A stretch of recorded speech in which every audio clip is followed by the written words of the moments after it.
Hello and welcome. Thank you so much for checking out my channel. On this episode, I'm going over my 6 months experience with my Rolex Submariner Date, reference number 126610LN. My name is Shane Walls and I make my living as a fine art nature photographer who truly depends on his tool watches when I'm out in the field, whether it be timing my hikes or timing my exposures. Tool watches have become an intricate tool in my photography process.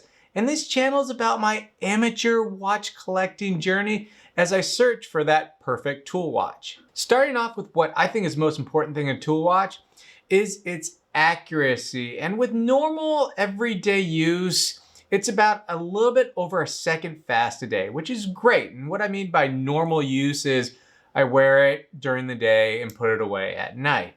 When I'm out in the field though, the watch never leaves my wrist. And since it is being charged more, I guess, with rotating and it's an automatic winding watch, it becomes more accurate the more I use it. So when I'm in a tent or again traveling, it never leaves my wrist. It is about a half second fast in those occasions. Either way, the watch has been very accurate over these last 6 months. And it's remained very consistent in all environments. This watch, I think the coldest it's been is in -8 degrees Fahrenheit. And up to 102 Fahrenheit. And that has impressed me a lot. These wide-ranging temperature fluctuation has not affected the accuracy whatsoever. Now this is a very impressive watch, and throughout this video you'll probably hear me say impressive probably quite a few more times. That's just lack of vocabulary. I'm also impressed with this watch in the way that its power reserve. Rolex says it has a approximately 70 hours of power reserve. I'm getting about 75 hours on this power reserve. More than what Rolex is saying, and I've only let it sit 3 times and actually die over these last 6 months. I just wanted to kind of get an idea of its power reserve, and each time it's right around 75 hours. So that's, again, impressive. But actually, on that note, using the word impressive, this is actually the most impressive thing I have to talk about with this watch over the last 6 months. Now, it originally was going to be a negative for me. I was apprehensive of buying the Rolex Submariner Date because of its ceramic bezel. I have been known out in the field to break a ceramic bezel or two, and that's what kind of kept me away from the Submariner in the beginning. I can now say after 6 months and beating the heck out of this thing, this ceramic bezel is pretty incredible. That's better than impressive, huh? It is absolutely amazing. This thing, I mean, you can see here in these close-ups, it still looks brand new. This has been dropped. This has been hit up against rocks. I was in the Narrows, 2 months ago out in Zion. It's this slot canyon that you walk through with these, sandstone rocks and some other types. But so it's kind of like sandpaper. And I hit it up against it a few times when I was filming or doing my photography. I thought for sure this thing would get beaten up, at least scratched. Nothing. This thing comes out unscathed. And that is truly, what's a better word than impressive? Incredible. I already used incredible. Remarkable. That's a good one. This is absolutely remarkable that this still looks pretty much new after all the beating is taken, and it's fallen out of a tree. I'll get to that story later.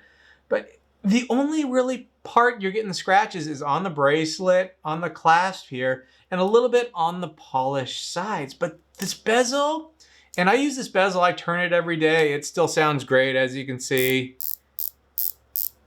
But the ceramic part of it, I was really, again, apprehensive, nervous about getting this watch because of that aspect. But man, I tell you, this thing takes a beating. I thought for a few times I did break it. It's like I said, it's been dropped. But the scratching resistance of this bezel, amazing. I mean, look at this. This thing has been rubbed up against rocks and comes out unscathed. Onto a negative, and this is nitpicking, but it can't be, all perfect. But it is very nitpicky, I will give you that. The triple lock crown system, The way it's set up, the way it's built, you get great depth rating with it, great water resistance. The only thing, just on appearance, it always makes me a little nervous because it never looks completely screwed in. It is, but I'm not sure if it's just, you know, the rubber in there or whatever's sealing it. It just doesn't ever look fully screwed in. It makes me a little bit nervous when I am, you know, scuba diving or jumping into a lake or river or something like that. But I've never had an issue. It just never looks completely screwed down.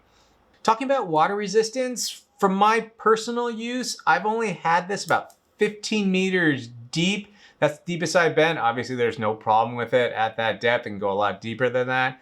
More impressive though, it survives with no issues when I go surfing with it, and probably has a lot more pressure on it, just force of the water, than being 15 meters deep than when I'm surfing, you know, constantly splashing around, again, jumping into lakes or something like that. So no issues with that, but I haven't even begun to touch the capability of this watch. But from my personal experience, 15 meters, surfing, jumping into the water, no issues. And I really think that pretty much covers 95% of the people wearing this watch. Want to breathe some new life into your home or office? Why not do it with some fine art nature photography? Through my exclusive fine art photography, I celebrate the beauty and grandeur of nature, but also the solitude and peace that I feel when I'm outdoors. Limited to only 18 prints per image, I use the best possible cameras when capturing that perfect moment in time, allowing for amazing image quality on any scale. Industry-leading printers with top quality materials to create these nature scenes as if you were there witnessing them for yourself. Check out my website for more information on these award-winning photographs. Real quick, back to the bezel. I do use it on a daily occasion, multiple times a day, because I hate carrying around my cell phone, and this is my timer pretty much that I use. And I use it for all the way from timing when my parking meter is gonna run out, all the way up to timing a hike, or even when I'm printing my photographs, timing print times and everything like that. And I do have to say, even rotating the bezel 5-6 times a day, it's still solid as a rock, still sounds good. There's no play in it. So the bezel has held up very well with a ton of use. The durability of this watch, both in accuracy and its appearance, is pretty phenomenal. The story from earlier, I said it fell out of a tree. I was doing this photo shoot and there was a branch in the way, so I had to use my watch hand to keep the branch out of the way while I photographed. It's a technical camera I use, so I need a watch. Nothing's automatic on it, so I need a watch to time my exposures, but I kind of need two hands. So I took the Submariner off my wrist and hung it on a branch so I could watch it and shoot with the timing. And like an idiot, when I was done, I wasn't really paying attention, and when I lift up the camera, I kind of bumped it, and this fell probably a good, maybe not quite 8 feet, but about 7 to 6 feet off that branch. I bumped it off the branch. There was about 2 inches of snow on the ground, but it hit pretty hard, and it survived that. And that massive impact didn't affect the watch's accuracy or its appearance. So if that doesn't go to show how tough the Rolex Submariner Date is, I'm not sure what would. Overall, I mean, it's been a pretty impressive, incredible watch. I don't have much to nitpick about it. The glide lock system is incredible for those cold times. You know, I can stretch out the bracelet to have it over my jacket, help me keep warm. I mean, it is, going into it again, like I spoke about earlier, I was very apprehensive about this Rolex Submariner Date, if it was gonna be tough enough. And originally, if you go back to my other videos, this was gonna be kind of my tool/dress watch, because I just felt it's a little bit more at home maybe as a dressier. It's prettier than my other Rolex, my Explorer 2. And so this was kind of gonna take the role of that. It has proven me wrong. It is extremely tough, a lot tougher than I thought it would be. That ceramic, I just can't stop singing its praise. It is so much tougher than I thought it would be. It's gone through a lot, and it's becoming more of a tool watch, a full tool watch for me. And I am actually gonna take it out of the kind of the dress rotation, because I want to get this a little bit more beat up. I really enjoy wearing this watch. It's 41 millimeters, is a great size. It's great wearing, especially for long term. When I don't take off my watch in the field, this watch I can wear 2 weeks without taking it off and still comfortable, even with the metal bracelet. And that's pretty high praise right there. So I am gonna add another watch to my collection. That's gonna be a little bit more of a dressy type watch. I'll use that because this is going in with my Rolex Explorer 2. These are gonna be my 2 main tool watches. This one has proven itself time and time again, and it's just gonna go into that rotation. And as my watch collecting journey proceeds, I'm gonna have a different watch because this looks good with a suit, but it doesn't belong with a suit. It works, but this belongs out in the field. This is a proven tool watch. I'm gonna treat it as such moving forward. Thank you so much for watching. I really do appreciate it. If you like what you saw, hit subscribe, give us a like. It really does help us out. We're gonna have some more travel videos. Want to know more about this watch? Go to our past videos. It has me.